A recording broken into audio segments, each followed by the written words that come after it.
We are live. Good morning, sir. Good morning, sir. We, We got we, the hot mic. yeah, we ain't popped up over here yet, but we should any moment now.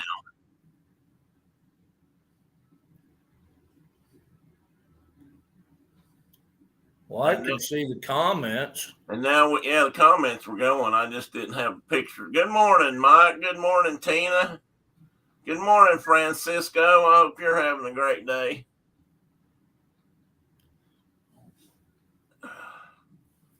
How's the hounds, Tina? Call the hounds. No, that's not what do they say. Well, maybe it is call the hounds. What is it they say when they want to gather the hounds? Maybe it is call the hounds.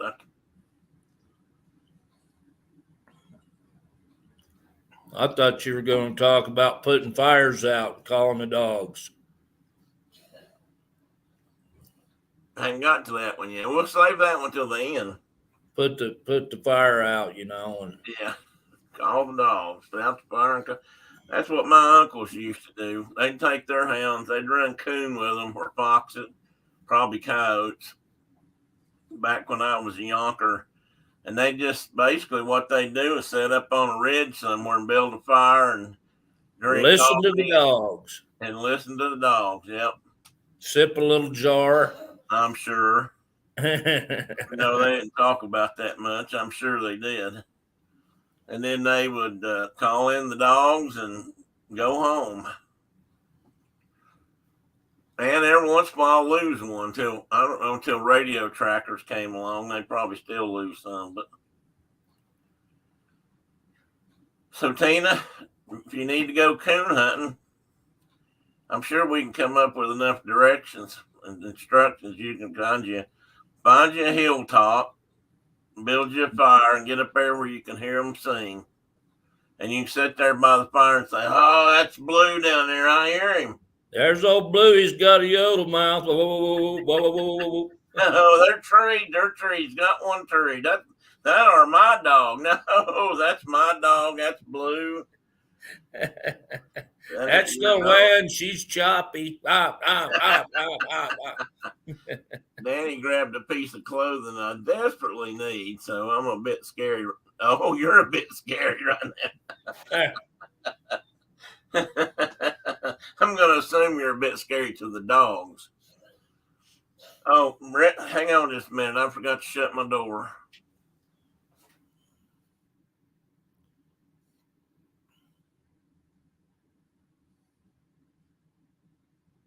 Mm-hmm. Good morning, Mike. Is it cold in Canada? It's cold in Wyoming. Let's have a cold off. Which one of you is colder? Oh, I'll guarantee you Mike's colder than we are. But cold's like a deal where you get to a certain point, it's cold enough. It doesn't have it, even if it gets colder, it's still cold. Mike wants to know if you've had any moose sightings lately. Yeah, so we had moose in the yard just a couple days ago. Yeah, you sent me some tracks not too long ago. Yeah, I was telling you that Claus fella was already coming and skulking the place out. They sure were big old tracks. Maybe he rides a moose when he's just out scouting. What's that? I said maybe he rides a moose when he's just out scouting. Yeah, maybe. But we've had moose in the yard the last week or so, every now and again. Like I said, they got hit with lots of snow this week and cold weather. I can only tell you the truth that it sucks. Why is it people from the north always say that? Well, and I don't know why we live in these places, because all we do is complain about it. I worked with a guy for years that was from Minnesota, and I never knew anybody that could complain louder or more than him about when it got cold in Nashville. He just hated it. And I said, he thought he had escaped it forever. Yeah, well, he's on Instagram. I'm reading the chat. I might ask him. I said, "You grew up there. What is the matter with you?" He said, "I left there because I couldn't stand it." How much snow did you guys get, Tina? You didn't get into that 6 to 8 foot stuff, did you? I don't know how much Mike got. I saw a couple of pictures. Did I tell you, Mark? I learned something about that. It's not good to have snow over 6 or 8 inches if you own basset hounds. They can't. Their legs ain't long enough. Or dachshunds. Good morning, Diana G. Or what, dachshunds? Yeah. Boudreaux we usually get just powder anyway, but sometimes it's wet and heavy, but usually it's pretty light. And Boudreaux just plows through it and makes him trails and then packs him down, and Everybody comes behind him. He's good to go. Well, that's because you guys out there, it's that dry snow. Yeah. Like back here, like dry cold, dry snow, dry heat. You guys Dry have heat. all that dry stuff. Yeah, we got a lot of dry. It's snowing. We got the youngest grandson's first birthday party today, and Oh yes, where is that going to be at your house? no, we're gonna go to Green River, so we got to go about 60 miles from here. What's at Green River? Oh, that's where they live, isn't it? That's where they live. Oh, So we're going down there to town, and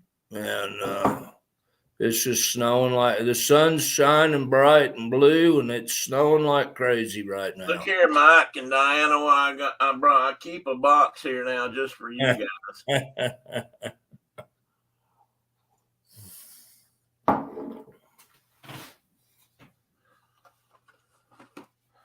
Yeah. I didn't see the end of it, Mike. I don't know. How bad was it? They had to cancel a bunch of games last week or week before, Mike, because they had a burst pipe or something in the arena down in Nashville. They had to cancel a bunch of games. Tina says, yes, that was the day. Oh, hang on a minute. Nothing. Oh, wait a minute. Diane said, nothing is funnier than a short, long dog plowing through snow. That's what I like, a dog owner with a good sense of humor.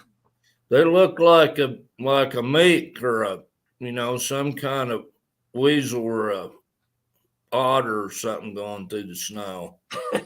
I could really see that with a true dachshund because they're pointy on the front, and that was a danger if the snow was so wet, it was pulling down wires and branches. Yeah, that happens here sometimes too, Tina. We usually get that though when we've got ice. We get ice first, and it coats the lines, and then anything snow and our snow is pretty much all. We don't really get dry snow, so anything that lands on them after that is just breakage waiting to happen. We got one in Nashville. We had an ice storm when I still lived. Hey, Boudreaux. There he is, making his. Listen. Hey, Boudreaux. What is that? What is that? Yeah. Where the hell's that coming from? It's a crazy man. It's a crazy man. Boudreaux. Woo! Look here. He's looking outside. Stuff happened. Got cottontails under the bird feeder. Oh, yeah, I bet he would then. Good morning, there's a cottontail and 2 magpies. Well, he'd have some fun with that. Nashville lost, that's all that counts. Yeah, thanks, Mike. I figured you'd say that. I'm sure I figured it wasn't, a concern kind of ask a question out of concern, what happened to them. I'm sure it's more like, what happened to those predators? Yeah, he's being mean, Tina. Although they've had a real up and down season. My buddy Phil, he thinks they're doomed. I think they'll come back, but maybe. Ashland was one of those teams that always plays better the second half of the season. It seems. Tina says, yeah, we've got our annual snow tutorial the other day as to how much snow compared to the weight and the top and that. Huh.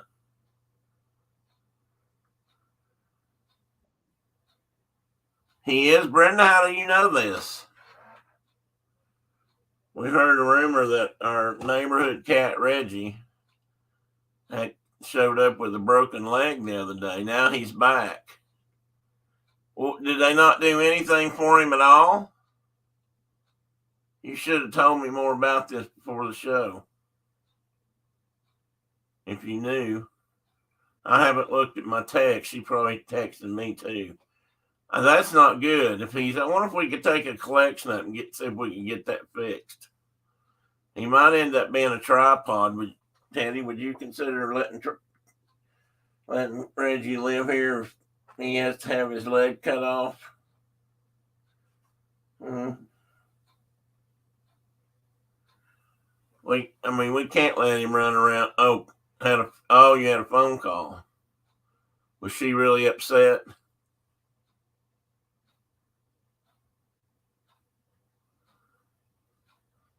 Well, that's what I think too, Brenda. I think they'll have to remove his leg.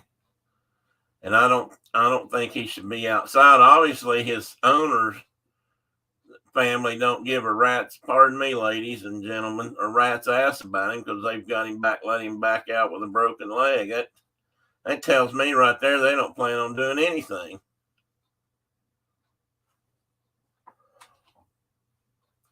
I wonder if we could have his chip removed and have a new one put in him with our name on it.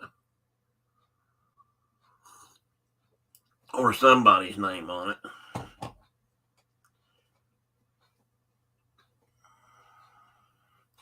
Yeah, Mike, I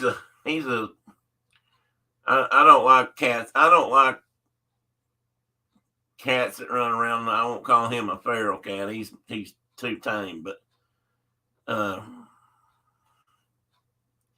he visits everybody down the street. And one day the neighbors took him to a vet to see if they could check him and see if he had a tag. And he turned out he had a pin in him, or RFD tracker, or whatever you call it. And they found out who he belonged to. So they took him home, and they just about didn't beat him back to the house. So they just let him out as soon as he got there. They can't. I don't know when they ever see him because he's always here. Yeah, Tina, chip is what I was trying to say. How did I lose Marcus? How did I lose you? Huh? I must have clicked you out. I didn't mean to. No, the whole thing just quit. Just started a circle spinning, and there wasn't any picture at all. And I logged out and come back in, and you were on again. So, Mike, you're gonna have to explain that just a little bit more before I ain't biting on that. Hey, Dean, the turkey lecture. I was gonna tell Mike, all my fellow northern people here, that Dean said they were going to have a big cold snap in Florida. It looked like it was going to get plumbed down around 60. Holy crap. Yeah, I know. And you'd think it was going to be Hey, Dean. I think everything down there was going to freeze up. 60 will slow down the gators a little. Yeah, but I don't think much. I still wouldn't want to be the one out trying to outrun them. I'd be gator bait. I just saw where somebody got bitten yesterday. I think it was yesterday. Oh, yeah. Well, there's been like 3 killings this year. Yeah. One in South Carolina and 2 in Florida. And then. Oh, he said it's going to be, the high is going to be in the 50s. Oh. Yeah, that'll be cold for Florida. Oh yeah, they'll freeze to death. He said that's supposed to be the high. Yeah, I've lived down there. I did live down there a long time ago. Even before global warming, I lived down there, and it could get chilly. I mean, I admit that when it was 40 or 50 degrees, it was chilly. But I also remember swimming in the pool at our apartment till, Christmas time. So we obviously didn't think it was too cold. Tina sent him a video of real snow yesterday. She said, Mike, you need to send Mark. Mike, you asked Mark a while ago if he had Instagram. He does not. But if you have something you would like to send him, if you don't mind, you can send it to me and I'll get it. I'll pass it on through his channels. And we'll make sure he does get it. I want to know a little bit more about this. He's offered to send me something for the cats, and I've got a feeling it's like another cat because he didn't say what it was. He just wanted to know if we were collecting. If we were starting a collection, he had something he'd send us. Christmas Eve high is 49. Christmas Day is 55. Well, I'm going to be honest with you, Dean. That'd be kind of, honestly, at Christmas time, I think that'd feel pretty good to put a jacket on and go somewhere and, do Christmassy stuff and not be sweating your behind off. In Dean's defense, Florida cold is cold. The humidity makes it. Oh, yeah, the humidity is what does it. And, but I felt like I got used to it, but I know you guys don't hate me. The haters, the cold people I like cold weather more than hot weather. So, but we don't have cold weather anymore. We used to have cold weather. Is John in there? Hey, John, good morning, buddy. Bonjour. Oh, my goodness, you're being fancy. That's that French talking. Bonjour. Bonjour. That's New Jersey French. Yeah. Bonjour. Ain't that what you put in soup to make broth? A bonjour. Dean says, I always wish for a cold Christmas, but usually that's in the 70s. Oh, my goodness. Bonjour. If you're trying to impress us, John, it's working, buddy. Well, that's like their native tongues, French, there in New Jersey. Yeah, I hear those people talking, and I can't understand a thing they're saying.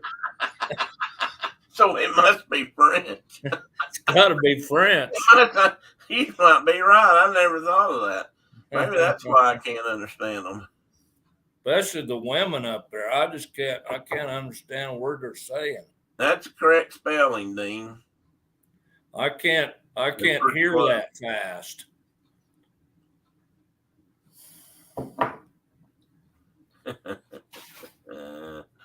Oh my goodness. I thought maybe John was practicing. Well, now wait a minute. Now that I think about it, John was born in France, I believe. Am I right, John? Did I remember that correctly? On the Air Force Base.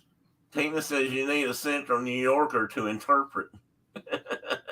I'm not sure that'd work either, Tina. It might, but we'd be getting closer. But we might have to pick up from you. We might have to pick up somebody from Pennsylvania and then drop that down into the Virginias and then put it on us. We could probably handle it from Virginia on. Yeah, John said he didn't understand English until I was 3. I don't understand French. So have you lost it pretty much except for odds and ends, John? Dean's got to switch devices. This phone needs to charge.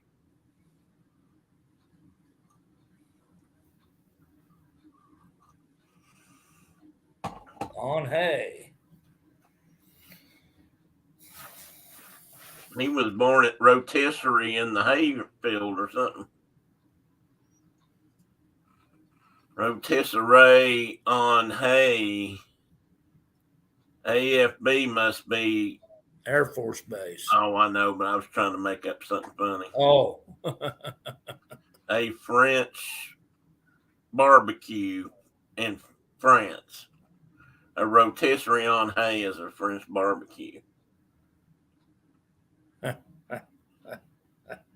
Where they cook on grass. Where they cook on grass. Yeah.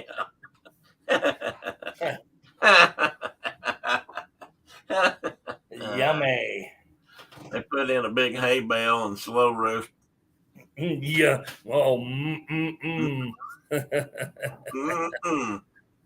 That's what big old wet moldy hay bale burning. That would be, French cuisine. Yummy. That sounds like a French word too, John. I think cuisine must be French. Actually, I think it is, but oh yeah, we need somebody from all the areas of the U.S. Other countries we call it dialects, but our own we say can't talk right. That's exactly right, Tina. Down here, we look at each other funny and say, that guy ain't from around here. Or we look at them and say, you ain't from around here, are you? Okay, why is that? Okay, there it went. Oh, what time is it? We got 4 minutes. I don't think Carol's going to be able to be with us today. She's going to try to pop in, but she was, she sent me a note and said she was doing register at, staffing the registry table for a track event. I think she said that Key is at today. We say in New Jersey, forget about it. And coffee.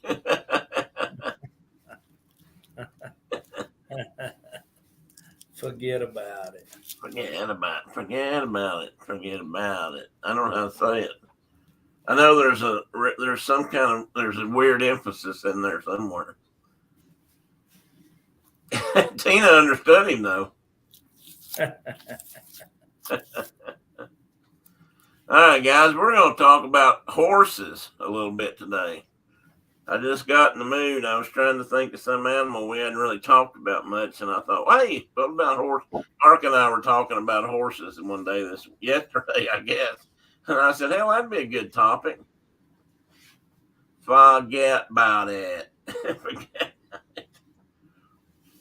Didn't you leave an A out there somewhere? So we're going to talk about that today for a little bit. And I'm going to go ahead and put it up on the screen.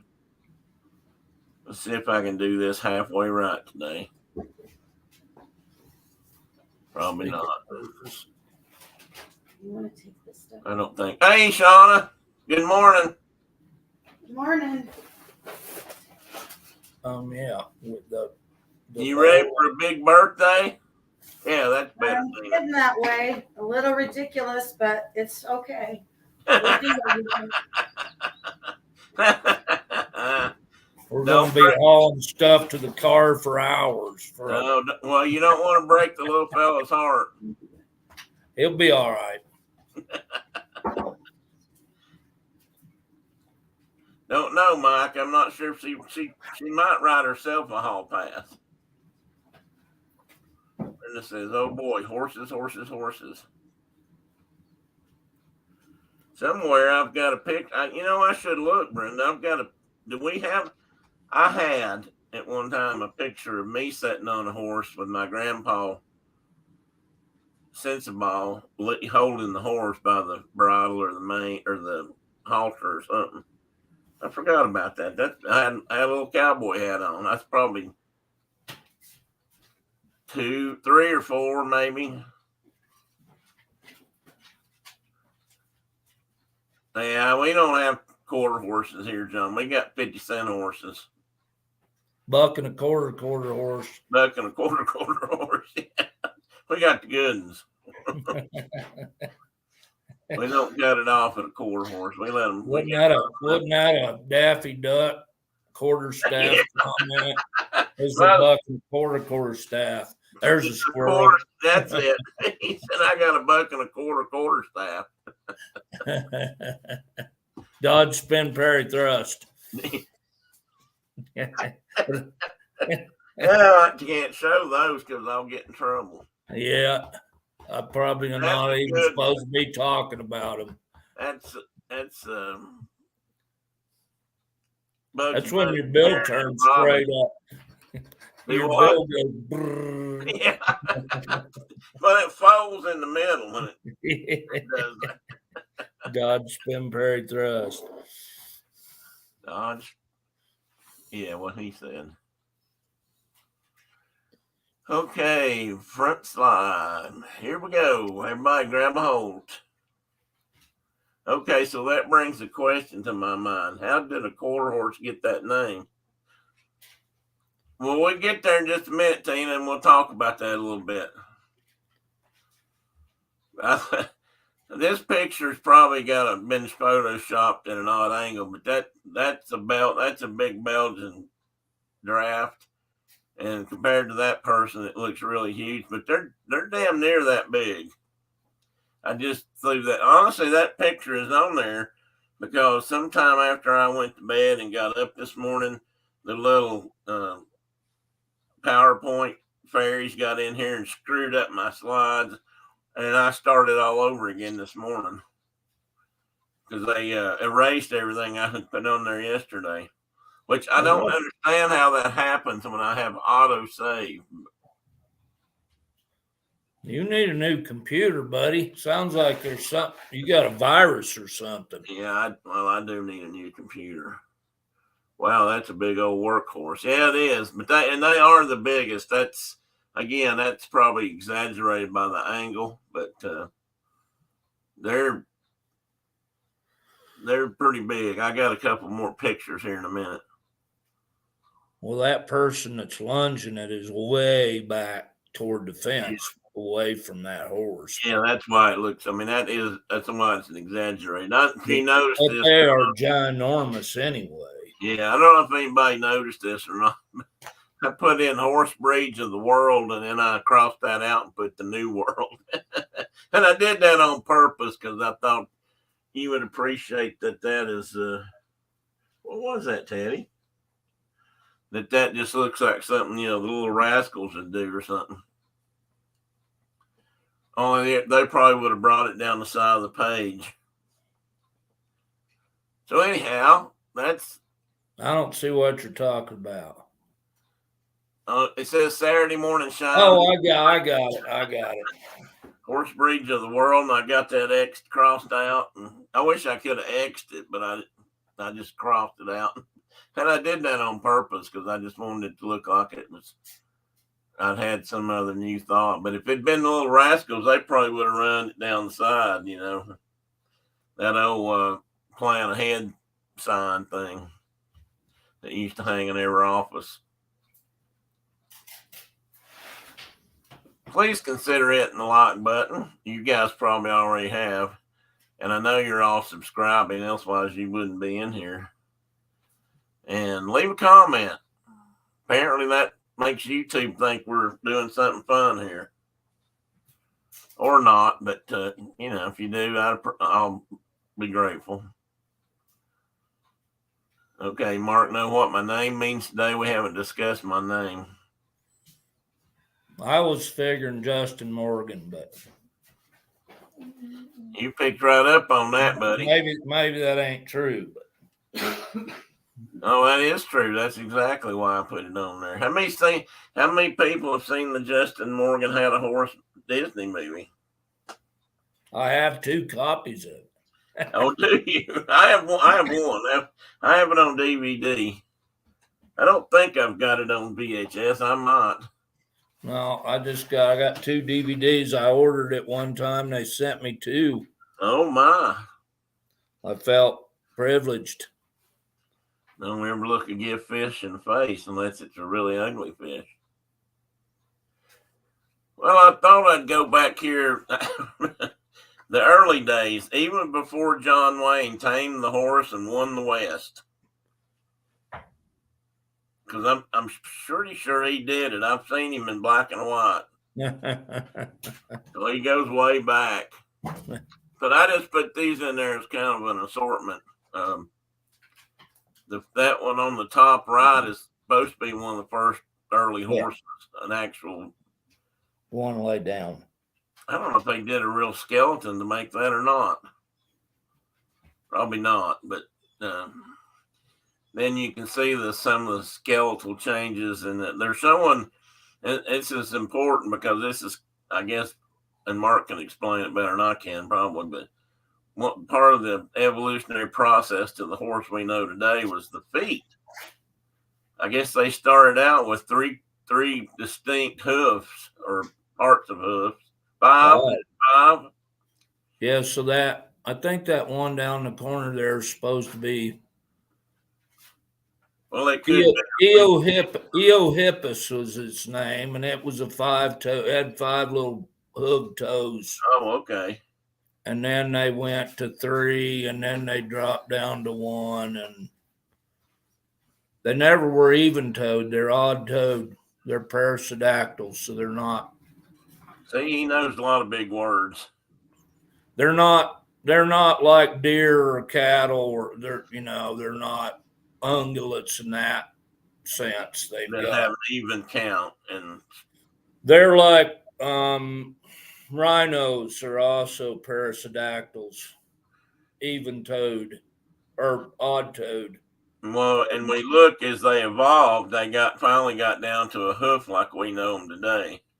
Correct. Single toe, and which basically, correct me if I'm wrong, but basically the hoof is a toe, and they're walking on their toes, kind of. Yep. It is and it isn't, but it's like the end of your fingers. Yeah. And I can't remember what these bottom ones are, what epic or whatever they were in, epoch or whatever they were in. I just know they were out there at different times, roaming Europe. And this little guy up here I think he was in the Americas. So most of them were. Horses evolved in North America, not in Europe. So they were most of them. They didn't have any of these ancient kinds over there. They were totally New World critters. Mostly North America, a few in South America. Till they got to that. And then it, like in the later, once they became a bigger animal, like a single-toed, single-hoofed kind of critter, they went across the Bering Land Bridge the other way. They didn't come from Europe. They went to Europe, or they didn't come from Asia. They went to Asia, and thank God they did, because they all became extinct in North America. Yeah, and that's because they went over there and diversified over on that side. That's what saved horses.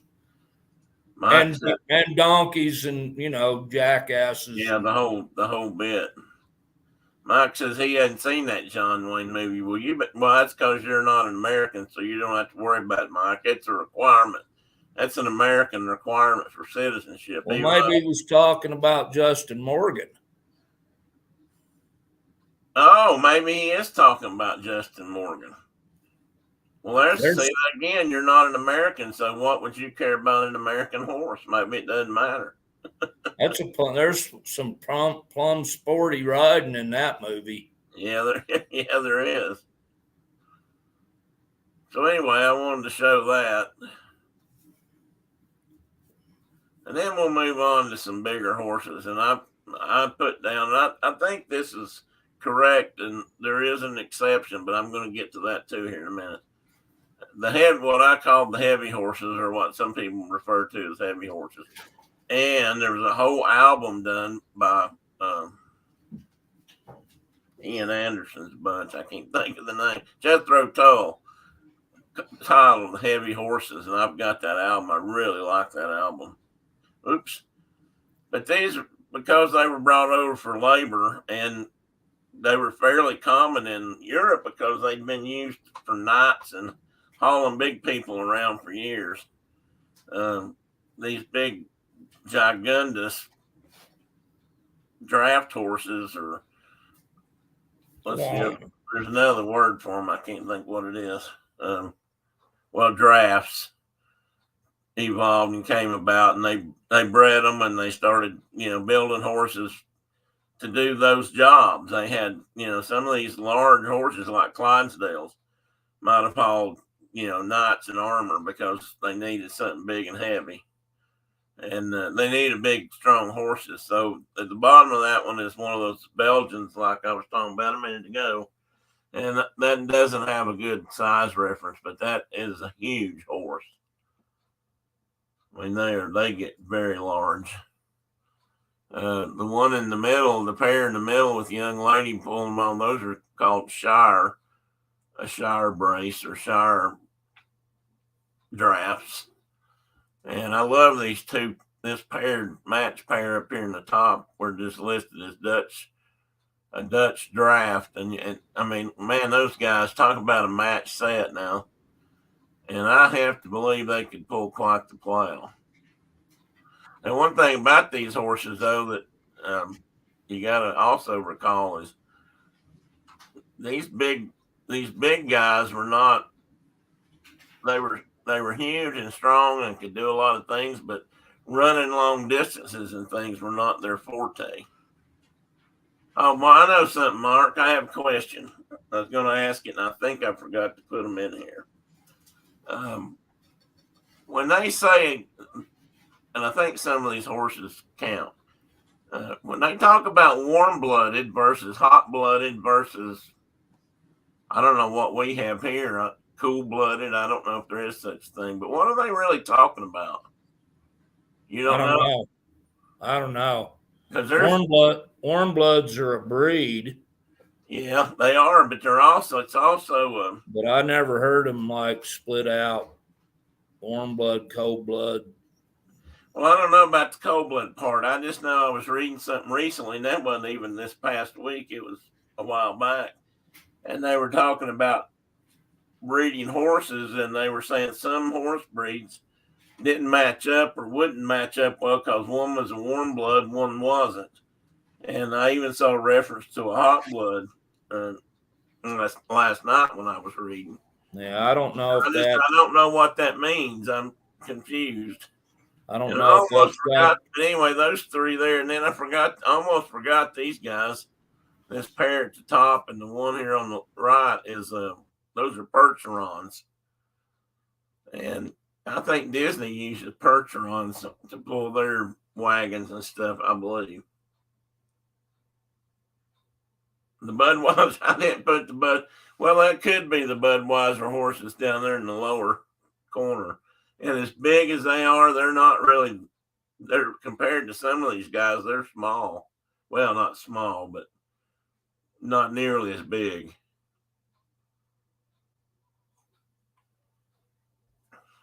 I mean, you can tell. I mean, look at the head on that guy right there on the right. That the head of that horse is damn near the size of that young lady standing there beside him, and that's not an exaggerated photo. That's the real thing. And you can see this guy over here. I mean, that horse at the top of the withers. I think I'm correct. I mean, that's head high on that guy. That's all I know is that they catch the edge of a toe when they step down. Tissue moves. Oh, you mean your toe, not their toe. Yeah, well, I've never had one this size step on my toe, but yes, that's a very true thing. I've had my toe stomped a time or two. I get my feet stepped on all the time by regular horses, and that's okay. But I can't imagine one of these guys. Now, some of these guys are upwards of a ton. Yeah, they're. Have you ever seen, a lot of people in here probably have seen the Clydesdale horses or the Budweiser Clydesdales, but there's also, they do all kinds of things. They show, big horses and they pull wagons in competition. And mostly to show off. And I don't know if you've ever seen it, Mark, but when they were during the pandemic and they had things were all screwed up rodeo wise, they showed a lot of rodeos from Texas and mostly from the stockyards. Yeah, and they do a lot of draft horse stuff. And they always, every night, part of the entertainment for the fans that were there, they had a big team of horses. It wasn't Budweiser; it was another beer brand actually, but they had a loaded wagon.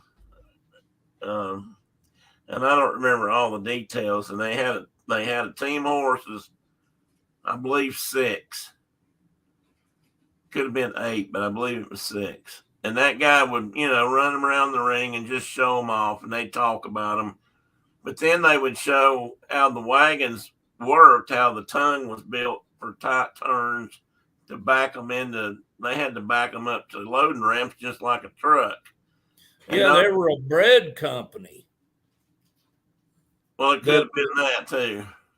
But anyway, that deal you're talking about, they were a bread company. They weren't a beer company. Well, anyway, the important thing was how they worked the horses. Those guys could back that wagon up 90 degrees, back it flat against that wall, and then rotate the horses and pull it out, and never drag it, never rub a wheel, never cause any kind of mechanical problem between like earth and wheel. And if anybody's ever tried to load something big and move it around, even your old red flyer wagon or radio flyer wagon, it wasn't always that easy to do. But man, if you know how to work the horses, they can really do some amazing things. And that leads me to this page. And that's another nice showy picture of a Clydesdale. And I don't know, hang on a minute, put that in there. No. Most of these Clydesdales were off the same farm, but I don't think they had anything to do with Budweiser. I can't remember the name of the farm right now, but they had several pictures of them. I thought this horse at the top left was gorgeous. I mean, they've obviously got it cleaned up and all brushed out for show, but they refer to this as a gypsy horse. And from what I was reading, they think they're just about extinct now. They about bred them out, if you will, and I don't know how many of them are left. But that'd be kind of a shame. And I don't know height-wise where that fits in between, like a Clydesdale and a Belgian, but they look like a pretty good size. Now, the bottom left, if anybody watches Dr. Pol, I'm going to say this wrong, I know, but I call it a Friesian, and that's a Dutch horse that many people think are the most beautiful horses in the world, maybe because they're black and slick and glossy. I don't know if I agree with that, but that's what that horse is, and that's a pretty good size horse too, but not as big. They may be as big as a Clydesdale, but I don't think they're quite that big. But I know Dr. Pol has a couple of mares that he's tried to breed a time or two, on the show, but they've not had much success. Hadn't had much success. Now, I haven't watched the show in a couple of years, so for all I know, maybe now they've got a colt, but they're gorgeous horses, and that's specific to the Dutch. I think Friesian is actually a section of Holland, but I can't remember exactly how that was defined. But they're gorgeous horses, and that's kind of how most of these got started. I mean, the gypsy horse, I have to wonder if it didn't come out of what we now call the Eastern European countries, where they call themselves Romanov gypsies or whatever they're called. Come out. And this brings me to some American breeds. And this is one of my favorites, the Appaloosa. So there's a good joke about them. Oh, yeah, you can tell it on here. In the West, yeah, they say, why were native warriors, horseback warriors, so great in battle? And And it the was answer is because they were riding these damn Appaloosas, and they were so mad by the time they got to war that they they were bad fighters. why did they just didn't They're like they're not looked upon as a desirable breed in the West. really.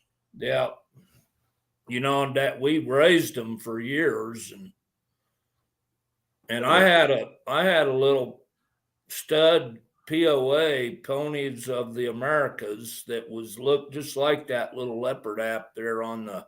I don't know what side of the screen it is. It's the left on my side, It is left.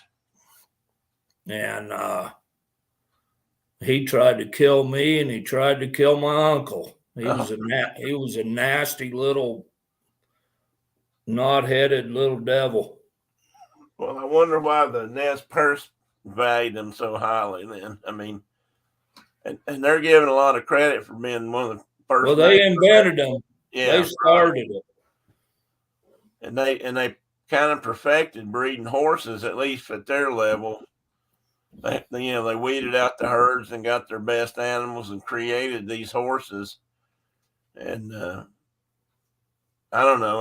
I've always liked them, but maybe I've not actually raised them. Although I have ridden one or at least one. I've ridden Warrior. Now he was a crazy little. Yeah, he was a little nuts. We raised him from a foal, and we had his mother. We had his sister. So I mean, we had 6 or 8 of them over the years, and Dad really liked them, and I never had any problems with him other than that one little POA. He was a stud pony too, wasn't he? Yeah, he was a stud horse, and he climbed a 5-strand barbed wire fence with my uncle on his back. Was he chasing a mare? Yep, cut himself all up and cut Dale all up, and then he wasn't paying attention to me enough to suit Dad one day, and Dad walked over and kind of got in his face a little bit, and he just stood straight up and flipped over backwards right on top of me. Oh man. And I thank God I didn't have a saddle on. I was just riding him bareback, and he didn't have a saddle horn to punch through my chest, but yeah, he was a nasty little guy. Guys, pardon me for being off cam for a minute. I'm trying to stretch my leg. I'm really hurt. Not an excuse, and I don't plan on leaving yet, but I'm really been in pain this morning. Anyway, the neat thing I've always thought about these apps where they were recreated by taking other horses which were basically acquired via the Spanish conquistadors and explorers, or whatever you want to call them, in the Southwest United States, where they released horses probably from the beginning of their explorations here. In fact, I wouldn't be surprised if they didn't just do it on. I mean, they probably released them on purpose rather than take them back to Europe. They would have brought them over here, but usually going back, they were trying to carry, other things like coal, for example. And I would imagine they just cut the horses loose, knowing they could get more when they got home. And those horses, I'll talk about those horses in a minute, but they eventually became things like this. Wrong page, Tim. Oops, I thought I had another happy page. Well, don't be surprised if one pops up later. I just put these in there for a couple more different breeds that we know of or have been here at one time or another. The Andalusians were I think they were basically known for their color more than anything, but they're a pretty good size horse. And I believe they're a warm-blooded, what they call a warm blood. The Arabians, Mark mentioned Arabians earlier. I've always thought they were kind of neat horses. I think they're pretty horses and at the same time ugly horses. They've got a great physique, I would say, and they've got a pretty head. They just don't always look like they match. Their heads tend to be small or look smaller to me than the rest of the horse does for some reason. But they're the reason that the Arab armies pretty much outfought the Crusaders for a long time. These guys could run circles around the draft horses that knights were riding when they did the Crusades. As is written about in Cor Blund's famous song, Horse Soldiers. Correct. And the bottom is just basically called the American paint. And as far as I know, paints are pretty much quarter horses, aren't they, Mark? Or maybe it could be anything. They're bred more for their color. Well, I don't know what their base stock, probably Mustang-O. They were, they were, which is not really a horse breed. It's a feral horse. And, yeah, I mean, they're hodgepodge mutt horses, and they have bred for them, and they're recognized as a breed now. And here we've got what we're talking about. A lot of the wild Mustangs, at least originally, were from descendants of what are called Spanish Barbs. And like I was saying, the Spanish are kind of, I guess you'd have to give them most of the credit for returning horses at least to the western half of the United States. I suppose the eastern half was brought in later. But they turned their horses loose just like they did. I mean, Spanish were actually probably not just Spanish, but they were known they might haul pigs for pork to eat on the voyage, but they will also take pigs and turn them loose on islands and things so that when they came back through there again, there would be pigs there for them to harvest, catch, whatever you want to call it, and eat. And they probably did horses much the same way, figuring they could come back and catch some if they needed them. But again, not to have to carry them back. But what's neat about these guys is, or one of the things that's neat, and I was going to ask Mark about this, but people I've known talked about it, and this discussion here shows it, that the back tends to be short, and it actually tends to have one less lumbar vertebra that accomplishes that shortness. And yeah, they're basically Arab horses. But they're not. But they don't have the slender features that an Arab has tend to, do they? Yeah, I mean they were in Spain a long time, but they were basically rootstock Arab. Arabs, because Arab horses are short coupled too. They've got one less vertebrae as well. Do Morgans have that?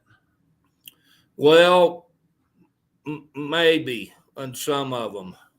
I read somewhere about they often have slightly shorter backs. Mine are both kind of short coupled. One of them's very short coupled, but they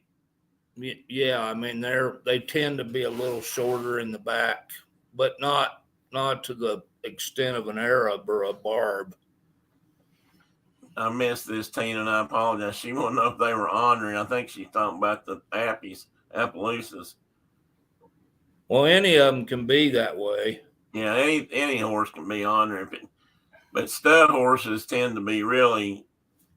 I mean, everybody talks about the mythical and fabled black stallions or white stallions or whatever, and stallions can be great horses, but stallion.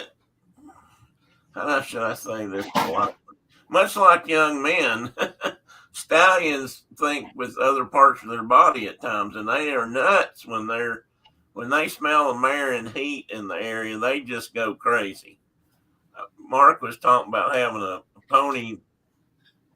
That pony he had that was an Appaloosa or POM, which is kind of we used to call them horse ponies. They're not as small as a Shetland, not as big as a, full size horse, but kind of Well, thing. he was probably 14 hands. He wasn't. It Well, wasn't like he was. that's not too short then. Yeah, it wasn't like. I mean, technically he could have been classified as a horse, Okay. but his breed, they call it Pony of Americas, and they're all Appaloosas basically.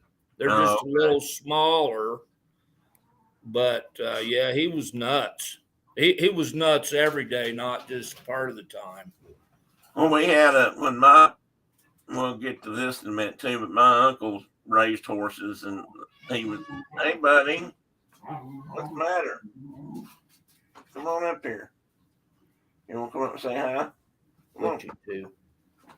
He raised walkers, but they also raised gaited horses and showed them and whatnot. But they had a pony at the stables. Now I don't know why he was there. I don't remember who actually owned him, but he was a small Shetland. He was even smaller than the Shetlands I rode a lot growing up. And he was a little stud pony, and I've never seen anything as ornery as him in my life. He was nuts, especially if there was a mare in heat, and he didn't care if he was a full-grown Clydesdale or another mini pony. He wanted it, and he would just go crazy. I mean, kick you and bite you and do what? Kick you and bite you and whatever. Oh, yeah. I mean, like you were saying, he'd try to climb a fence. I mean, it's just amazing. So anyway, back to these a minute. Mark has probably dealt with these. Not, of course, I didn't ever do because they're in the West, but wild horses are this symbol of the wild American West. But they're actually pretty harmful to the environment. They're not native in the sense that they were reintroduced here at a much bigger species than they were originally, but they're not the environment. The habitat had evolved much different from when they were here, let's say. So the herds are actually quite problematic, I guess would be a nice way to say it, to property management and wildlife people, because I'm telling you, there's not much other than a pig, other than wild hogs. I can't think of much that's more destructive than horses on the just general environment. Every time they take a step, they dig up earth. And I like horses. Don't get me wrong. I'm not saying they're evil or bad. I'm just saying they're hard on things. And when you have a horse riding area in a managed area like a park, a state park does, you got to work a lot to keep the trails in good shape because they really eat it up. And I'll turn that over to you. Have you had to deal with them yourself in your all's public lands? Yeah, a lot. And I mean, they just have to be managed. It's cool to see them out there. I always like to see them, but we'd have people saying, well, these are like Mustangs from the 1500s, and the horse, and there are populations of feral or wild horses in the West that are pretty pure Mustang, kind of like at Steens Mountain, and I think it's in Oregon. We got a little population up in the north end of the Bighorns that's pretty pure.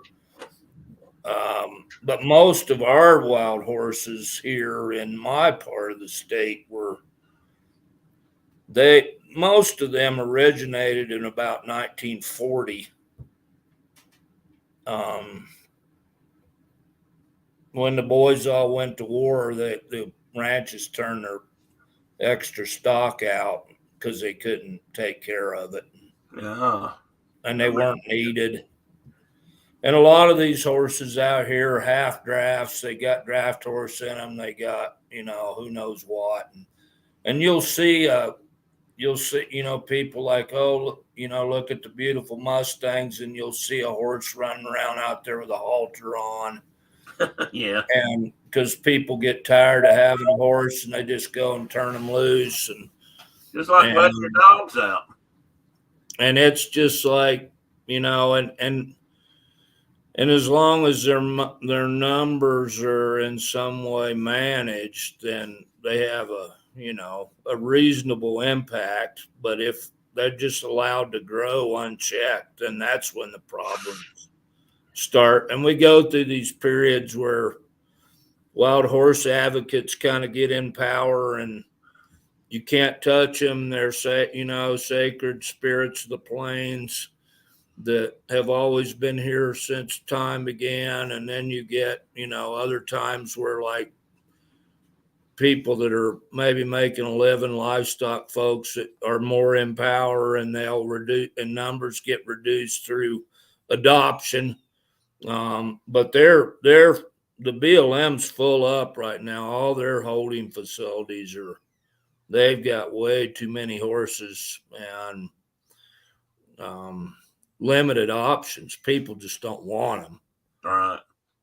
And if you're interested, I don't know if anybody on here has horses, but if you really are interested in learning about the adoption center, I tried to make a link, but you could copy and paste that. Well, maybe you can. If you can, I could send it to you. But they're for real wild animals. They're not like, you go there and you got to get these as young foals or yearlings, and then maybe you'll make a horse out of them. But they might still turn around 3 or 4 years and try to kill you. So there's even those, like there's been some videos of people, these young men that have raised these wild horses and turned them into riding horses and went on these long distance rides. And one of those, I can't remember which one it was, one of those documentaries, they rode from Mexico to Canada, I think, and put thousands of miles on these horses. And then when they went home back to the Southwest, one of those, the best horse they thought they had, tried to kill it, the guy that had ridden him for, 1,500 miles. So you just never know. They still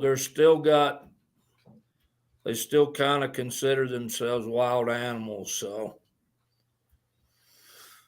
you certainly don't want studs or something like that. If you remember that guy that ran the Gray Ranch down there, had a big old black stud horse wild horse. The thing was a 5-year-old when he got him. And it was just that he was going to kill somebody. You just couldn't be around him. Or was he planning to use him for breeding stock? Or well, originally he wanted him as a riding horse, and it's like, dude, that ain't never going to happen. You're never going to be able to climb up on that thing, because he's going to buck you off, and then he's going to kill you. And every now and again you get one that'll come after you. I can remember when people used to go somewhere around here and get them. They had a adoption center, maybe around Strawberry Plain. I think they also had one closer down to Nashville when we lived down there. And there's a lot of requirements for one. If you adopt a Mustang, they'll come out and check. You've got to have a wooden corral made out of boards, or not just wire fence. Or this may have changed, but back then you had to have a certain kind of corral. And they got into your business a lot when you quote unquote adopted a wild horse. Like come out and inspect your barns and whatever whenever they felt like it. Yeah. People out here were just like, well, we don't want them. You're not coming on my place and getting in my business all the time. It was kind of that, like, the government can stay with the government. You don't need that. If you want me to take some of these and try to make something out of them, I'll do that, but you don't need to be coming over and getting into my business. I think they were afraid that people were going to, there was a long history of what they called Mustanging in this country, where they'd go out and gather horses and put them on the rail and send them to the dog food factory. Yeah. And I think there was a fear that that was going to happen. And it really never manifested itself in that way. But the movie Billy Jack didn't help that image much. yeah, exactly. And then, but there were a lot of people that would get a horse and not take care of it. That's the bigger issue. I wonder how long, if you could breed one, I wonder how long it would take to breed some of that wildness out of it. I mean, how many generations? Well, and some of them are just like as good as gold, as good a horse as you could ever get. You just don't know who you're getting, Yeah. And it helps. It really helps to start them young. And they're tough. They're tough little horses. They tend to have genetic, like their leg bones will be thin or something. They tend to have some of those issues, but they're tough little horses. They're not goers like if you had like a good quarter horse or a Morgan or something that's just been took care of better during its life. It didn't start out kind of behind the 8 ball. Mm-hmm.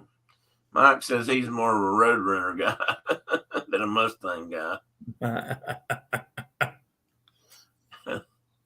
Brenda was more of a Camaro girl. She wasn't a Mustang girl either, Mike. You don't know what you're getting until something happens. That's true. I mean, you don't want to, when you get a horse like this, for example, but this applies to a lot of horses. You got to be careful turning your back on one, and not, at least if they're not well trained, or, I mean, some horses are just that way. Some of them will bite you. Some of them will kick you. They will push you over. They'll bounce you against the stall wall. I've had all that stuff done. Been bounced off the ceiling by a pony one time, and the top of the stall. I mean, and because it was the barn, second floor barn floor, and he bounced me right off that thing. We had an old pack horse that he'd wait till you were pulling the cinch up on him to tighten his cinch up on his pack saddle. And if you grabbed that cinch with both hands and gave it a good tug, he'd turn and bite you in your shoulder like a snake. He was just like so fast you couldn't avoid it. He'd just turn around, grab you by your shoulder and snap, just like, and then he'd be fine. He was fine on every other thing, but when you pulled a cinch up on him, he didn't like that part. Well, I'll tell you something about that. I've not been bitten bad like that, but a horse can really inflict some damage with a bite. They're not. Yeah, it hurts. Yeah. Okay, let's see what I had next. So Dad had one when he was a boy. He used to go out and catch the draft horses for my great grandpa, which would have been his grandfather, with a small ear of corn. He'd go out and catch them, and he'd put the corn in his shirt pocket after he got them caught, and then he'd take them to the barn, and Grandpa'd put harness and everything on them. And one time Dad tried to fool him, and he used his pocket knife, and he stuck that pocket knife in his shirt pocket. And one of them big old draft horses just reached over and grabbed him by his pectoral muscle. And, they bite down and then they just pull away. They don't open their mouth. Yeah, that's right. They bite and hold and pull. So that didn't feel too good, I'm sure. No, I'm thinking not. Mike said they had a horse that we were doing housekeeping for quite a bit. He would wipe his nose on me every time I went. I wore a white T-shirt. Yeah, they do things like that. They are smart animals. They pick right up on some of that stuff, and if it becomes a bad habit, they can biting you when you pull the cinch up. Well, if I've got a halter in my Oh, hand, what's that, Tina? Holy mackerel! if I have a halter in my hand, it takes me 17 to 20 minutes to catch my mare. And she finally just like, okay, now you can catch me, but she's going to make me work for it. Follow her around for like 17 to 20 minutes. I can remember that too. When we were riding ponies a lot my cousin and I spent a lot of time of our youth on ponies, their ponies. But if you walked out of the barn with the bridle, like you're saying, and threw the saddle out, or let them know what you were doing ahead of time, you weren't catching them. No, you weren't going to get them. You'd have to use sweep feed or something. And usually what we'd do is lure them inside the barn or something and then catch them. And close the door on them. Yeah. Yeah, once we had them clipped into a rope or something tied into the stall with a halter on, then we could, then they weren't a problem to, bridle up and saddle and all that. But man, if they saw the saddle or saw the bridle, you weren't catching them because they just soon not do that. They didn't always want to play. I just thought I'd throw that in there for a squirrel count, Tina. Oh, here we got a real cowboy. Don't know where these pictures came from, and you can see that this first picture over here, it's a Morgan, and you can see that's a beautiful horse. It's wooled up for winter. It's ready to put its tail against the wind and take that Wyoming snow, and it looks to me like the rider's wearing a moccasin, so it could be an Injun, and he's scratching that horse's jaw with his stirrup. Interesting. Now in the middle, it's hard to tell one from the other, but the man is on the left, the horse is on the right.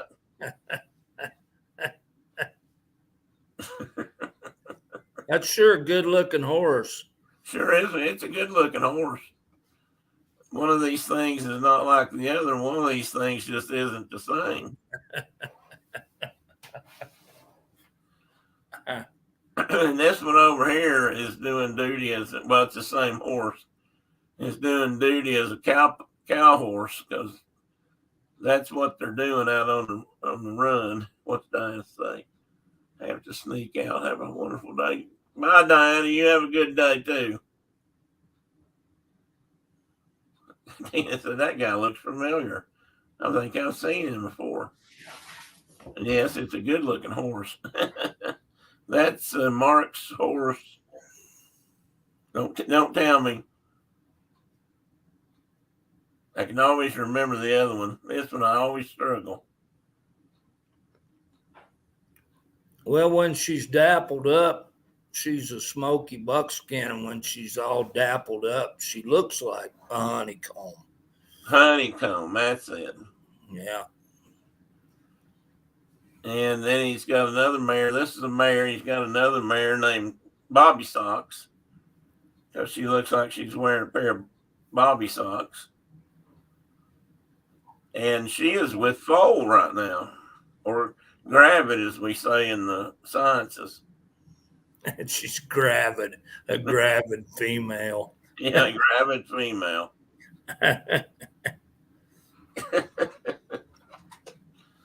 But I thought I would throw those in there because Mark has a couple of Morgans or more Morgans, I'm not sure, and then a couple of quarter horses on his place and a mule. Name. I can't think of anything today. Man, my mouth is dry. Woodrow. Woodrow. That's my son's mule. All of his critters most of his critters are named after Lonesome Dove characters. So Yeah, I've noticed that he names his dogs after something else, doesn't he? no, his one dog's name is Newt, Oh, okay. and then he's got Pi, and Have a great day. You too, Mike. Thanks for coming by, buddy. he's got Gus. Tell your dad we said hi. I hope he's doing well. And Brenda says, "Oh, look like Diana's got the reins today." Instead, she said she had to go first, and Mike is following. I guess you're right. Well, I have a question too. You watch the NFR and pay attention to these things like I do. I heard several riders talk about taking the bridle off, changing their bridles out, and putting hackamores on them. And what I saw on a couple looked more like your rig than they did, anything else. And did you notice that or hear that? I saw some of the barrel racer gals were switching out to hackamores, and I don't know if they'd switched horses or if they specifically had taken the bit out of their mouth and were running a hackamore instead. Well, or Hakima. Hakima. What do you call your rig? So that's a hackamore. It's a Hakima. Okay. The whole deal together, all the pieces, is a hackamore. Okay. Or Hakima is how the Spanish would say it. And that consists of the bosal, that braided nose band around the nose, and then see in the middle picture real well. Right, and then and I made all this. I braided all these. The hanger is the kind of upper part of the hackamore, and it's got, for a rein, it's got a white cowboy would call it a McCarty, and a Mexican cowboy would call it a Macate. That's the rein, and it's a looped rein. It's a big long rope, horsehair, usually braided horsehair, and you tie it around that button at the bottom of the bosal, and you got a loop rein around the horse's neck, and then you got a lead rope, which you roll up and tuck it in your belt or something, kind of keep it out of the way, or tie it on your saddle. But it makes a good lead rope. You don't want to tie them up for very long with it, but because they'll break it. But you can see that picture where I'm horseback there. I've got that loop rein in my hand, and then there's a rope that you can see kind of looped underneath her chin that's going back towards me, and that's tucked into my belt. So if I come off a horse or whatever, you've got it with you. I've got the horse still. Yeah, if we have a wreck, or if I just need to get down fast and grab something or whatever, I still have my horse.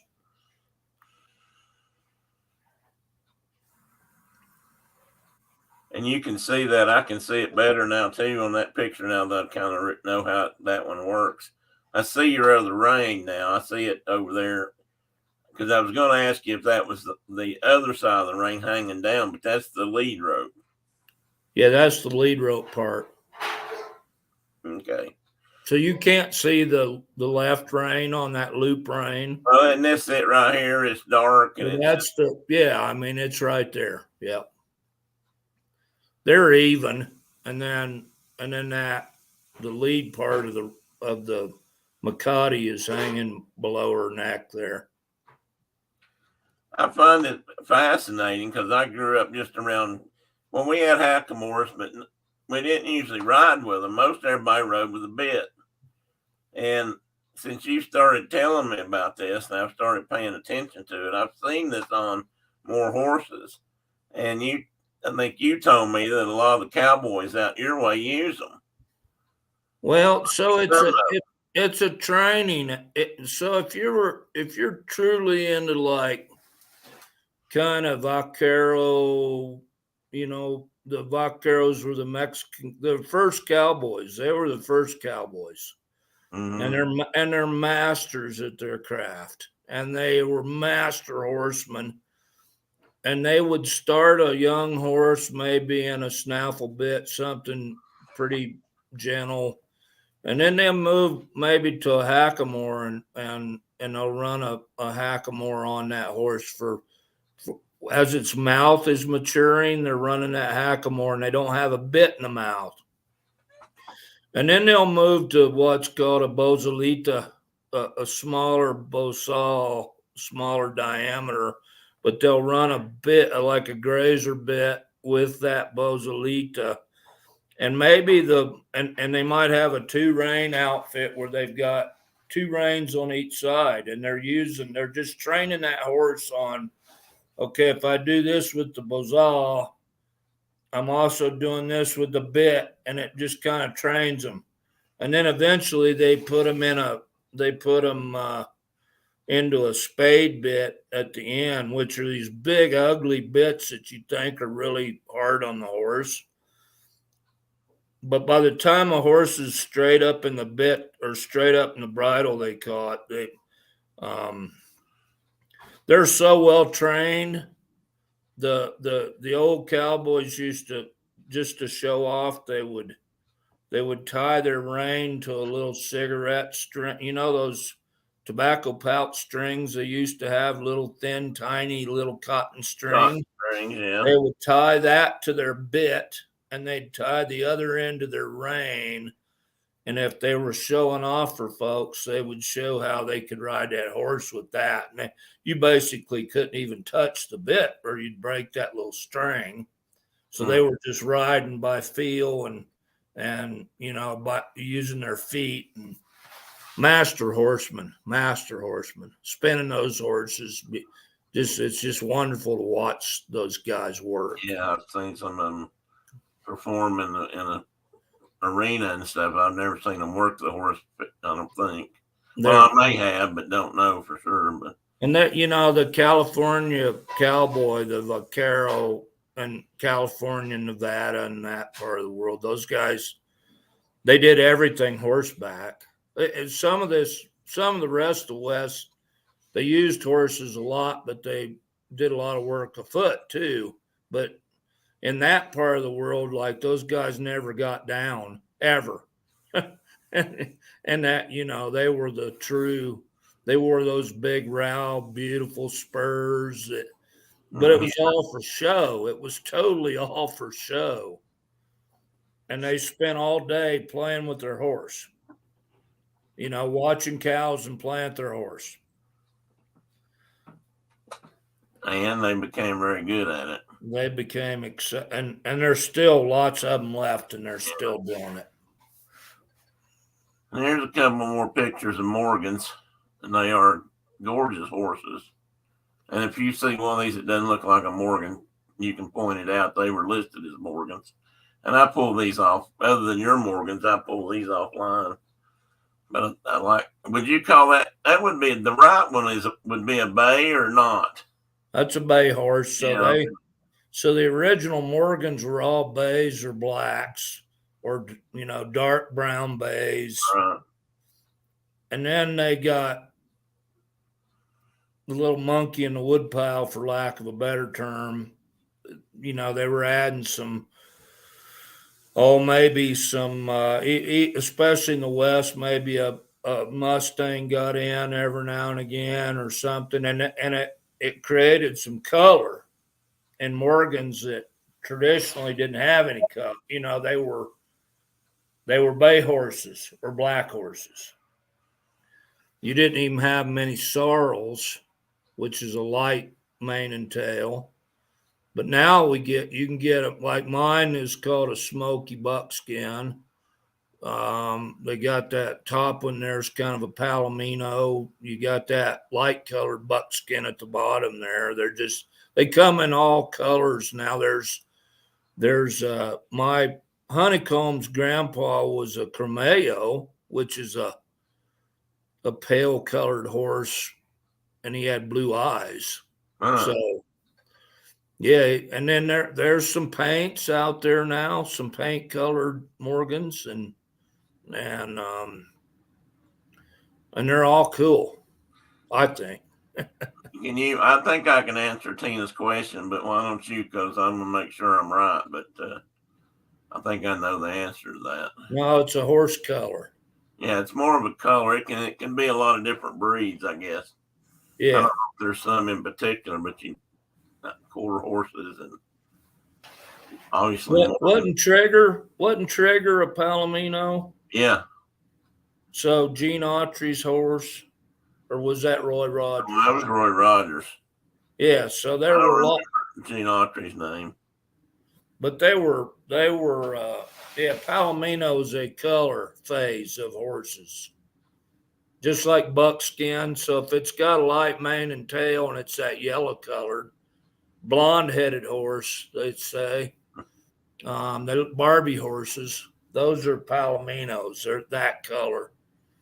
And then if they got a dark mane and tail and dark points, they're typically buckskins. There's some variation there, but yeah, we could do a whole week worth of podcasts on horse colors. Yeah, that's true. And which genes do what to which color. And I actually thought that buckskin in this picture I wasn't sure if I liked that, but actually the more I've looked at it, the more I do kind of like that color. It's but that bay's gorgeous up there. Yeah, they're all well built horses. Yeah. Well, obviously these are all probably for show or being bred to sell, but they want them to look good. I mean, so they probably got really good genetics. And your horse, let me go on through this, and then we'll talk about this because I think I've only got a couple more. Like I was saying a minute earlier, this horse on the left down here is called Allen. Well, it's called several things, but he was called Black Allen or F1, and they consider him the first walker. And that was in the late 80s or 1880s. But I couldn't find, and that was bred by the stallion, this Allendorf Hamiltonian family of standard breds. But they bred him to a Morgan mare named Maggie Marshall. So I'd like to look on your. I tried to find some pictures of Maggie Marshall. I'd like to see if she's in your. To see if I'm reading this right. I'd like to see if she's in your. The Morgan Registry. Yeah, but I thought it was cool that they consider that stallion and that Morgan mare created the first Tennessee walking horse that they consider what they were looking for. And so they got their gait from those standard breds. Yeah.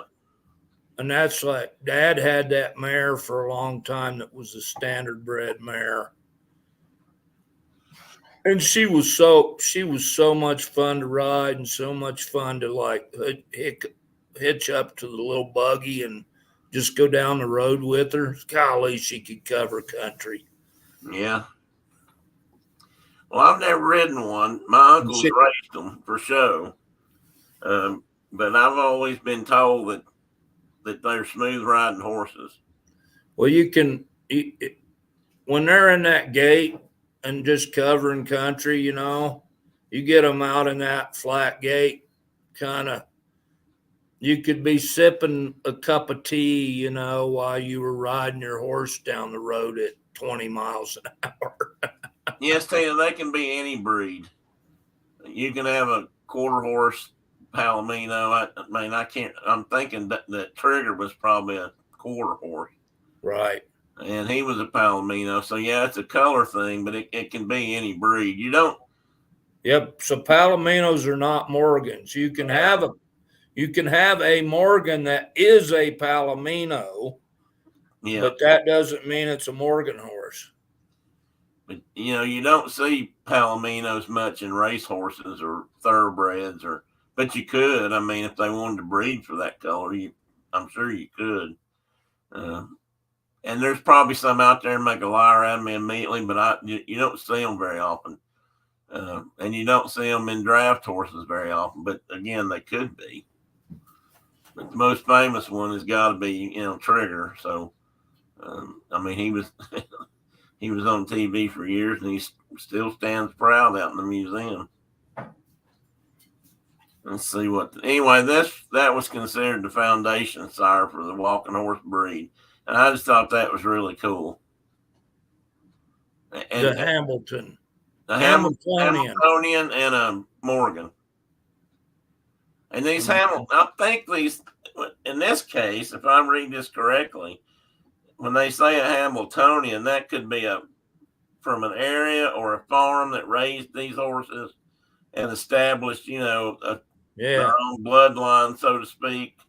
So they're often named after either somebody or the farm where they got started. But they're just a standard breed horse, standard gate horse, or whatever you want to call it.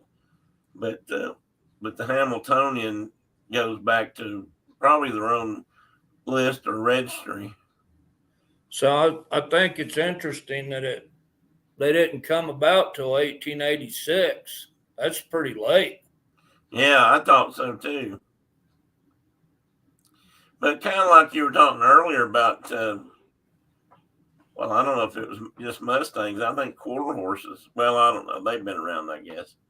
But something else we were talking about really didn't get going good until the mid 1900s.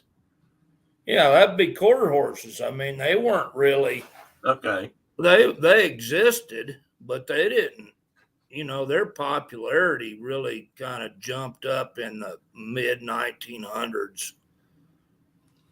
And I got a couple of pictures of walkers now. When they're in the ring like this, or pulling a buggy, probably they have more of this gait, but they really try to exaggerate that gait in the ring, which has led to a lot of problems within the quarter horse industry of people walking horse people. Yeah, walking horse. Excuse me, because people would try to do all kinds of things to the horse to make it step like that. And you can see the one out at the bottom there, that high step, and just how they place their foot and all that.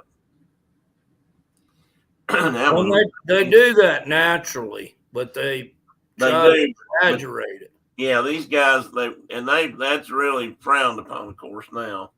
Yeah. And I can remember when my uncles were doing it, they would somehow burn around the top of the hoof, do things that would make the horse do this. Put on a certain kind of chain around their feet. If they didn't do it, it hurt basically, and try to break them to that. They've really gotten battened down on that. The walking horse industry has a huge show. I guess they still do, but it used to be down in Shelbyville, Tennessee, and my uncles, who rarely crossed the county line where they lived, would always go down to that big show. They'd always take their horses down there. They always had a couple to show. I don't know how well they ever did, but it's a big deal if you're in that business. I used to think they were just kind of goofy looking in the ring because they would do that. They'd be prancing around the ring, like that. But then again, you could also see that the way the rider, the saddle set up, the long stirrups and all that, the rider just sort of sits there and glides. He doesn't. So they've got a smooth gait. And the guy up in the top's just kind of parking his horse. We used to call that for the judge to look at. And then we got quarter horses. And I said this was a quarter horse over here with this guy in the He's center. a walking horse. That's a walking That's the horse. Walker. Okay. I wasn't sure I was going to ask you about it. I couldn't see it that well. But that's Mark's grandson right there in the front. Today's his first birthday, and that was his first horse ride. Is that on your place? Well, yeah. Yeah, that's there in the barnyard behind the house. That's where Sammy that's where Sammy keeps his horses. He's riding that horse with a halter and sandals, Jesus shoes. What'd you call them? Jesus shoes. Yeah. I just tell him that this don't look right. But I'm quite sure he'd tell me just, mind no business. That's P.I. Parker right there. That's who that is. P.I. That little Tennessee walking horse. And that's traditionally they never would have been buckskins. So there's somewhere along the line another horse breed was thrown in. And that color showed up. Yep. I like that though. That's not a bad looking horse. How old is that horse? And he's a knucklehead. Like I said, if Sam rides him or I ride him, somewhere in the first 5 minutes he's gonna buck. And then after that he's fine. But if Sam's wife rides him, he never bucks. Trying to tell you something. He's just a knothead. The quarter horses, like he said, kind of got popular, and now I believe I read that they are probably the most common horse out there. I think there's probably more of them than anybody. Yeah, that's what something I read said. And but he ain't a quarter horse, but those other three might be. Well, they were listed as quarters. That Dapple Gray looks like a quarter horse. I'm sure the other two are too. Oh, and what makes them a quarter horse? We were going to talk about that. Well, I mean, it was a breeding, but they were bred for use on the track. Hey, Don, I missed Don. The Hitchhiking Bones came on, so howdy there. Yeah, and they're very quick in the quarter mile. That's where they got that quarter horse name. Yep. And I don't know if they were bred for this, but could see how that might be handy if you were herding cattle, because you could, they'd react quickly. And they jump out there quick, and they got good hindquarters, most of them, and they, they're if they're trained, they're good at working cattle. But so is my Morgan. So she's the best cutting horse I've ever owned. She can work. We can sort cows really nice with that little girl. So when you're sorting calves off their mamas, it's handy to have a horse that can pop back and forth real quick, and they call that cutting. And they're not physically cutting anything. It's the term used for cutting them out of the herd. Now, they might be cutting them if they're little bull calves, but that's a different kind of cutting. And they're quarter horses they use as cutting horses, and certainly in the competitions, they're probably all quarters. But I think, Tina, I don't see him every day like Mark does, or commonly. And he's ridden a lot more, especially since he went to Montana, or Wyoming. But they tend to have large hindquarters, strong. I think the front end looks bigger and stronger too in that regard. But I don't know, Mark. Can you look at one and tell? So look at that horse that Samuel's sitting on. He's like a rail. I mean, he's thin.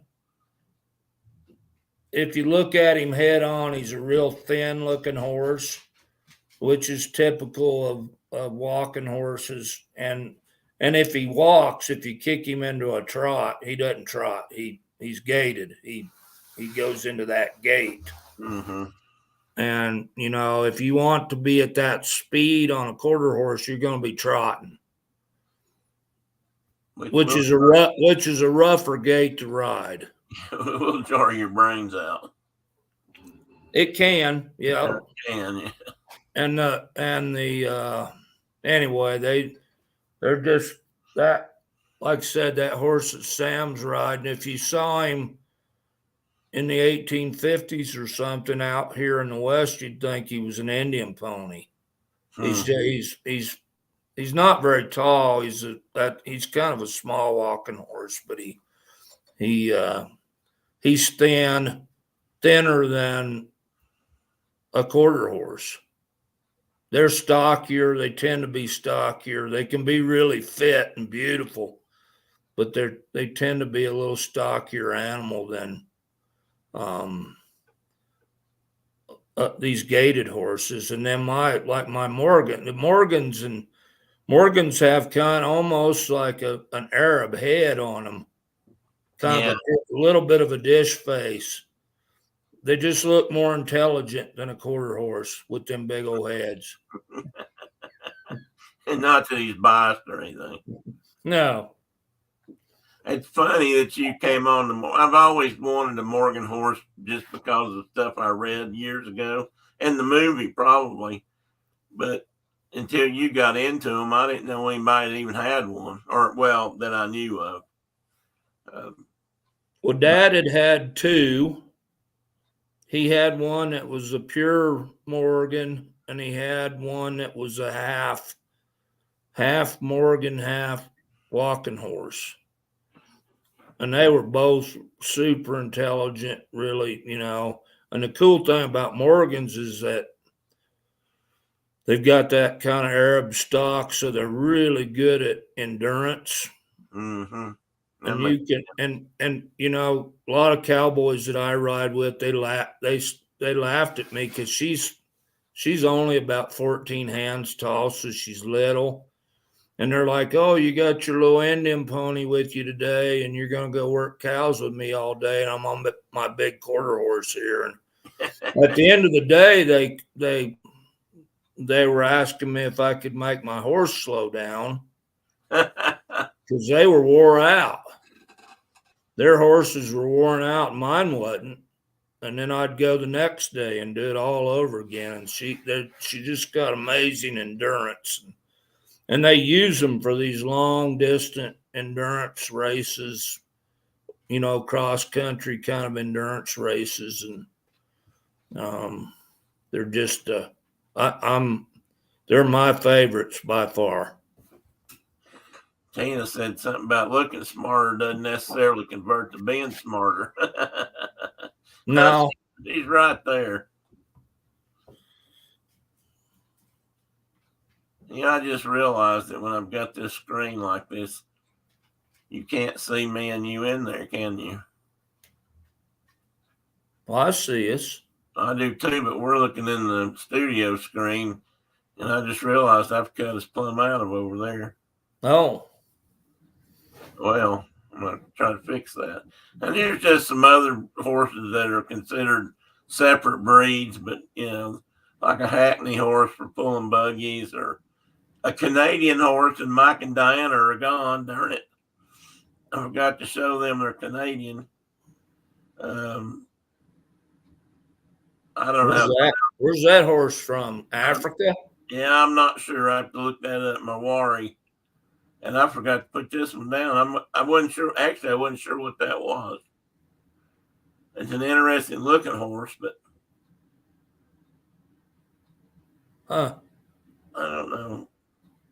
The starts it's got a head a little bit like an Arabian, but look at those ears, man. It's got perked up ears, which is another interesting thing I learned from days of armored knights riding horses and the Kings possibly, out with the troops or leading troops. There was one horse in particular that they really liked to have because they had super keen hearing. And I can't remember which one. It was one of the more like a draft horse that they rode that time period, and they had their hearing is exceptionally sharp, and the idea was that every little sound got their attention, which I could see as a bad thing too. But it was hard to sneak up on them. And so you just made me think of a squirrel, and I apologize. I'll go for it. But I can't remember what the movie was. It was a pirate movie that had like Blind Pew in there, and he said, I've got a cute earring. and the guy said, I don't care anything about your personal jewelry. That was Yellowbeard, I think. Yeah, I think you're right. Blind Pew, I remember that. A cute earring. I don't care about your personal jewelry. I got a cute earring.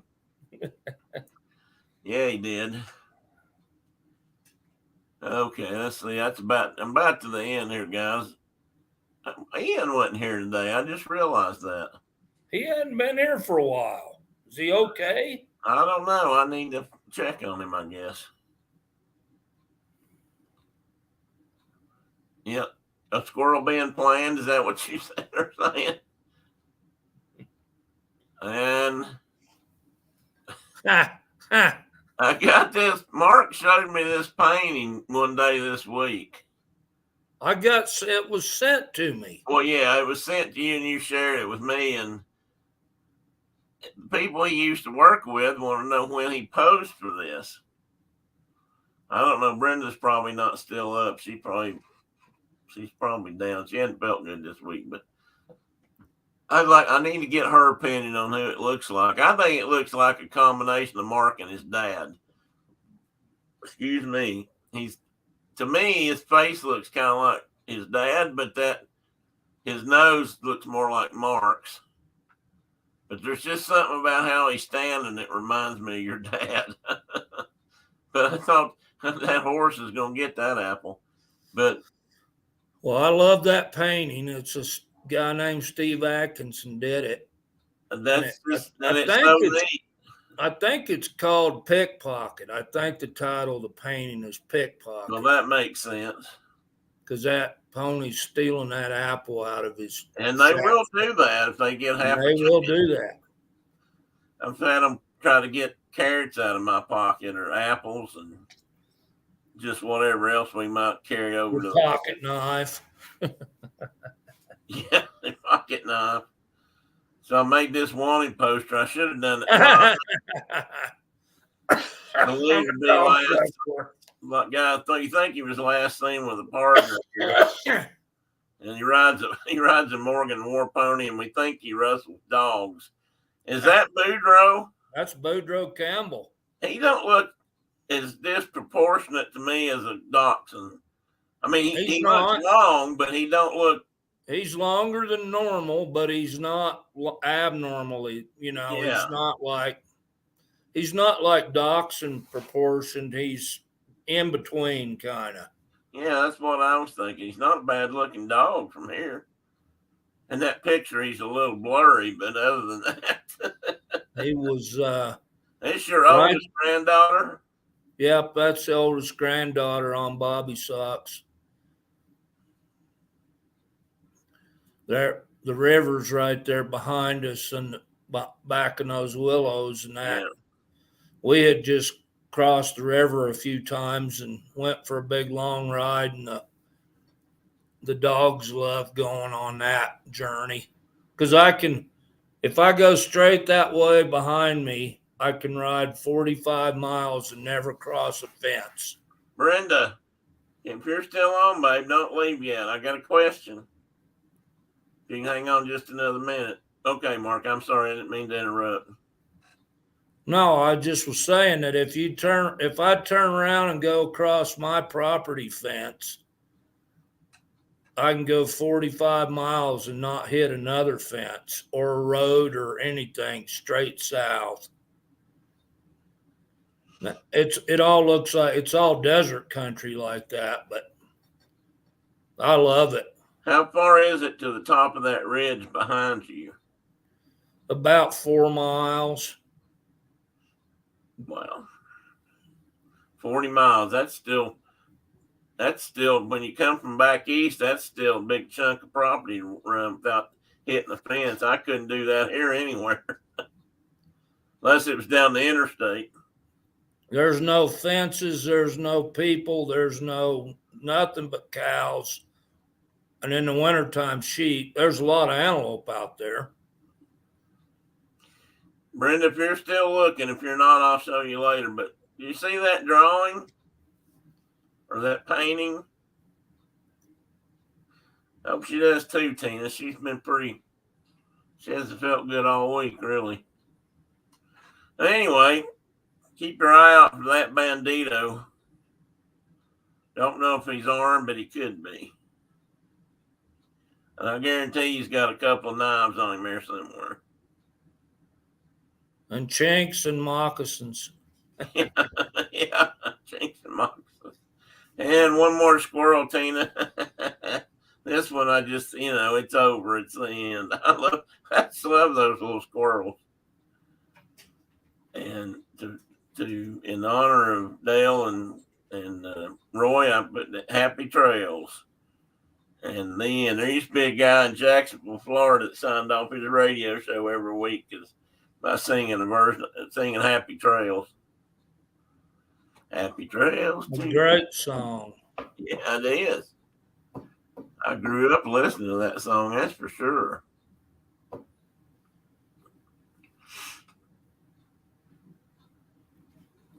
That's going to clear off there in a second. No, it has stopped snowing. By golly. Oh, has it been snowing? Was it snowing all morning? Yeah, just kind of flurrying light snow.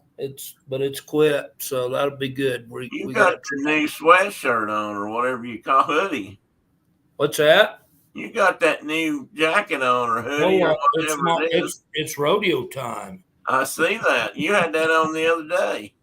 Rodeo time. What rodeo is that? Why is this not going away? Oh, I know why it's not going away. It probably went away to everybody but me. All right, guys. Oh, Mark's got to go to a birthday party. I got to get off my arse because I gotta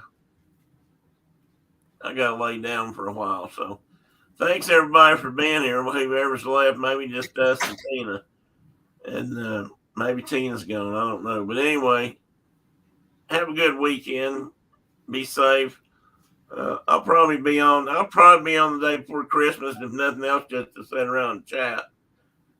Take a break from Christmas festivities, but not that we're going to have that many. But anyway, I'll probably be around.